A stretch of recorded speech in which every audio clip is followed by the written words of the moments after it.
नमस्ते दोस्तों, मेरा नाम डॉक्टर ऋषि लोहिया। मैं एक हृदय रोग तज्ञ यानी हार्ट स्पेशलिस्ट हूँ। नागपुर में किम्स किंग्सवे हॉस्पिटल से एसोसिएटेड हूँ। अक्सर हम हेल्दी रहने के लिए रेगुलर एक्सरसाइज करते हैं और हम भारतीय एक्सरसाइज की सबसे जो प्राचीन पद्धति है योगा, इसे हमें नहीं भूलना चाहिए।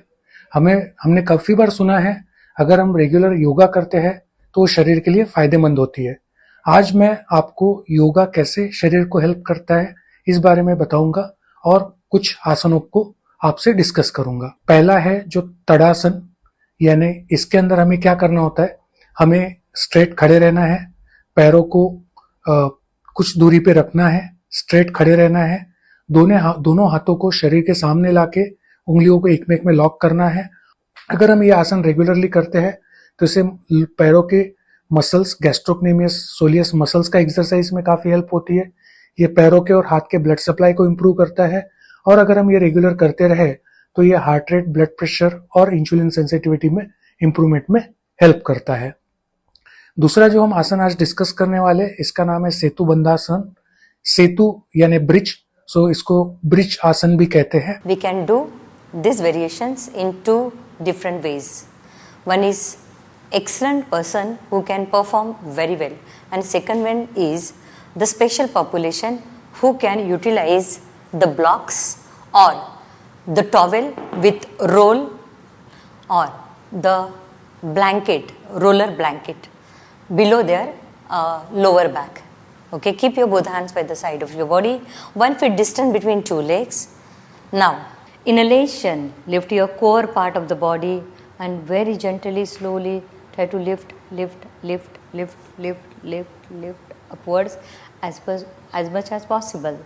Now, those who can utilize the blocks can keep the blocks from down below your lower back and try to hold your position. Stay there, close the eyes and just enjoy the asanas. One of the wonderful asanas to opening your chest. Exhale and slowly come down. Remove your towel, brick or blocks. Keep aside. Bridge pose या फिर सेतु बंधासन में यह देखा गया है कि इससे back की एक्सरसाइज बहुत अच्छी होती है। बैक और जो ग्लूटियल मसल्स है ये इसके अंदर बिल्डअप होते हैं, साथ में कोर मसल्स भी डेवलप होते हैं। इसके कारण हमारे जो बैक रिलेटेड इश्यूज है ये कम हो जाते हैं। इसी के साथ इस आसन का जो मेन एडवांटेज देखा गया है वो ये है कि इस आसन के दौरान हार्ट के ऊपर अच्छा इफेक्ट होता है और इसके कारण जो लॉन्ग टर्म जो ब्लड प्रेशर के हानिकारक इफेक्ट है ये धीरे धीरे कम होने लगते हैं। ऐसे बहुत सारे आसन हैं, हम धीरे धीरे प्रैक्टिस करके या किसी सही योगा टीचर के गाइडेंस में अगर हम ये प्रैक्टिस करके स्टार्ट करते हैं तो इससे डेफिनेटली बहुत फायदा होता है। देखिए फ्रेंड्स, एज अ कार्डियोलॉजिस्ट हम आए दिन काफी हार्ट के मरीज देखते रहते हैं। आजकल मेजॉरिटी पेशेंट्स जो है वो कम एज में आने लगे। जो हार्ट की बीमारी, हार्ट अटैक जो पहले ऐसा माना जाता था कि बुढ़ापे की बीमारी है, आजकल अक्सर हमें 20s और 30s के एज में दिखने लगी है और इसका मेन कारण है लैक ऑफ एक्सरसाइज और मेंटल स्ट्रेस।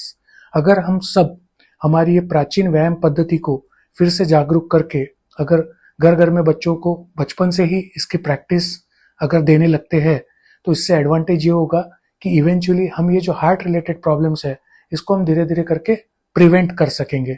से हमें सबको पता है ट्रीट करना से बेहतर है अगर हम इन चीजों को प्रिवेंट कर सके।